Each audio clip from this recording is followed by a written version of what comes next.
So we almost saw 11,800 that we spoke about on the higher side last week. And then, of course, we saw a correction on Monday, then a pullback yesterday, and today we are trading in a flat to positive zone, both on Sensex and Nifty.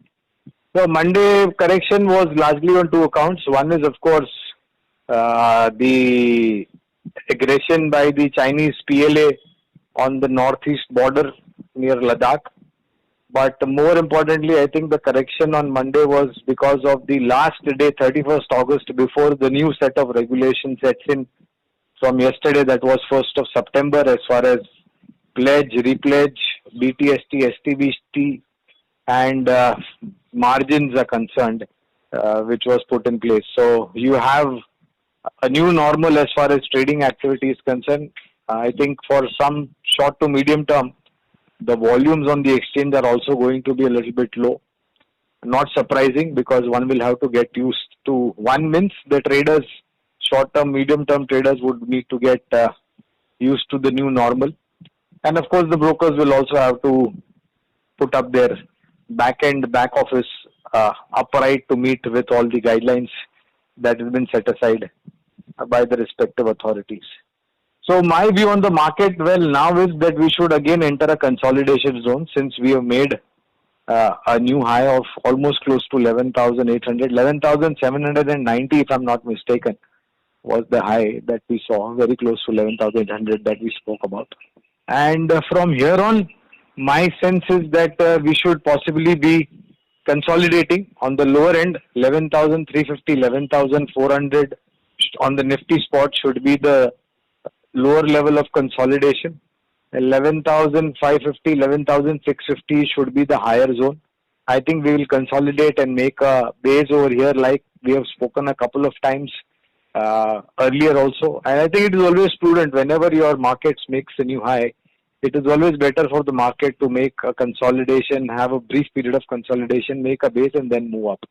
So this is going to be the zone, and as always, buy on dips is going to be the advice that I've been maintaining for almost, I think, maybe more than a month or two, that I've been advising and talking to you, all of y'all on the market front.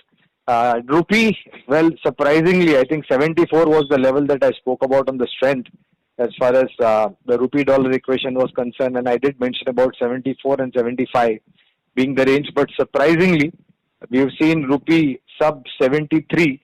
72.80, 72.75, I think, was the low that was the strength that we saw on the rupee against the dollar. Today, as we speak, it is just marginally above 73 mark.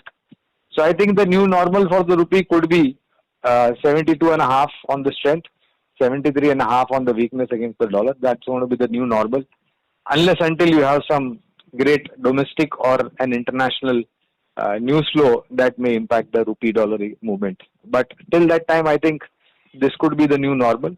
And of course, we'll have to wait and watch what the RBI has to say on the policy front also, as the day is near.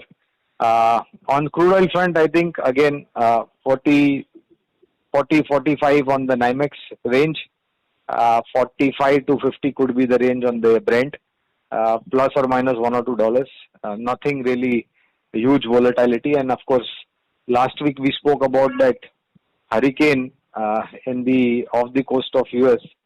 Not much of concern over there also. So the production facilities are quite intact, and we should possibly have some cool off on crude oil front also as we enter into the new week, next week, that is. On the market front, what sectors to look at? I think post the performance of the banking stocks that we spoke, NBFC we spoke. I just spoke about rupee dollar, and I'm quite convinced that despite the strong rupee, some of the IT stocks have been very, very resilient, likes of HCL Tech, Tech Mahindra, NIT Technologies, L&T Technologies, L&T Infotech. Just to name some of the mid-cap IT stocks which you should possibly look at. I'm not talking about trading, mind you. This is a fundamental, long-term investment ideas. So look at, and with the new normal of the trading norms, I think it is better to look at a little bit longish horizon. So that's going to be the sectors in stocks and sectors in focus. We had a lot of clarity yesterday with the Supreme Court giving its judgment on the AGR front with respect to telecom. I think tremendous positive for Bharti Airtel and Reliance Jio. That is Reliance Industries, because Jio business comes under Reliance Industries. The only company that could possibly have difficulty in terms of financials and repayment of period of 10 years with the kind of AGR due is Vodafone Idea. So, of course, this morning there was news that the management is speaking about garnering some funds from the market, but remains to be seen what price and what interest and for how long. So, Vodafone Idea is a preferably avoid stock. If you want to look at telecom with the clarity that the Honorable Supreme Court has given yesterday, first is Bharti Airtel. We have a target of 700 plus on Bharti Airtel, and on the Jio Reliance business, I think 2650 to 2800. These are all long-term targets that I'm talking about.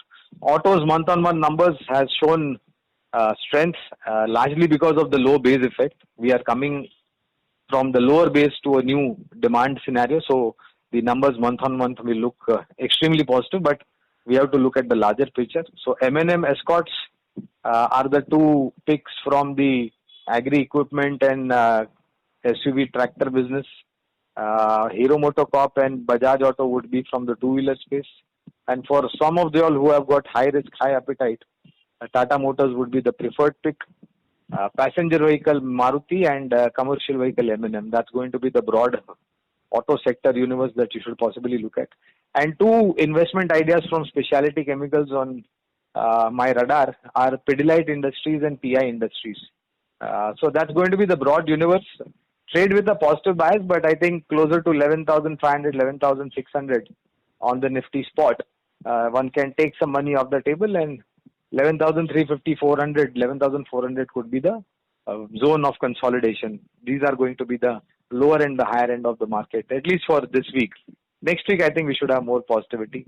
And with some global positive news, I think we should be able to conquer 11,700, 800 once again. All the best. Speak to you again next week, and buy on dips should be the strategy. Thank you.